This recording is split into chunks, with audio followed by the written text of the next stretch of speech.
మండుతున్న ఎండలతో భూగర్భ జలాలు పడిపోతున్నాయి. భారీగా పెరుగుతున్న వాటర్ ట్యాంకర్ల డిమాండ్ నగర వాసులను ఉక్కిరిబిక్కిరి చేస్తున్నాయి. వేసవికి ముందే హైదరాబాద్లో నీటికి డిమాండ్ భారీగా పెరుగుతుండటంతో మున్ముందు పరిస్థితి ఎలా ఉంటుందోనని ఆందోళన వ్యక్తమవుతోంది. భాగ్యనగరంలో నీటి కష్టాల సంకేతాలు కనిపిస్తున్నాయి. గత 2 నెలలుగా హైదరాబాద్ మహానగర పరిధిలోకి వచ్చే హైదరాబాద్, మేడ్చల్, రంగారెడ్డి జిల్లాల్లో భూగర్భ నీటి మట్టాలు వేగంగా పడిపోతున్నాయి. కేవలం నెల రోజుల వ్యవధిలోనే ప్రధాన నగరంలో మీటర్కు మించి నీటి మట్టం తగ్గిపోగా మేడ్చల్ జిల్లాలో అయితే 2.11 మీటర్ల లోతుకు జలాలు అడుగంటాయి. జలమండలి నీటి ట్యాంకర్లపై భారం రెట్టింపునకు మించి పెరగడంతో గృహాలకు నీటి సరఫరాలో ఇబ్బందులు తలెత్తుతున్నాయి. కొన్ని చోట్ల లో ప్రెషర్, మరికొన్ని చోట్ల మునుపటి కంటే తక్కువ నీళ్లు రావడంతో ప్రజలు తీవ్ర ఇబ్బందులు పడుతున్నారు.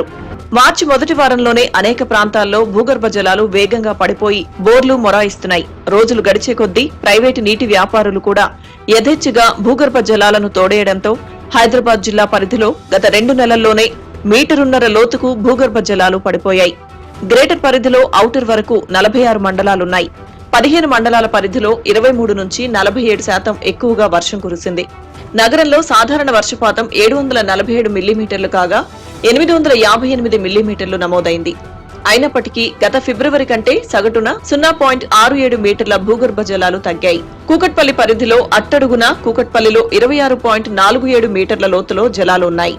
ఎస్ఆర్ నగర్, జీడిమెట్ల, కుత్బుల్లాపూర్, చెంగిచెర్ల, ఫతేనగర్, యాప్రాల్, హస్మత్పేట, ఎర్రగడ్డ, హైటెక్ సిటీ, గచ్చిబౌలి, మణికొండ, కొండాపూర్లో బాగా తగ్గుతున్నట్లు గుర్తించారు. శేర్లింగంపల్లి, కూకట్పల్లి, నిజాంపేట్, ప్రగతినగర్, మాదాపూర్, మణికొండ, ఎస్ఆర్ నగర్ ప్రాంతాల్లో ట్యాంకర్లకు డిమాండ్ పెరిగింది. ఫిబ్రవరిలో 1,00,000 ట్యాంకర్లకు పైగా సరఫరా చేసినా ఫిల్లింగ్ పాయింట్లు పెంచినా డిమాండ్ కొనసాగుతోంది.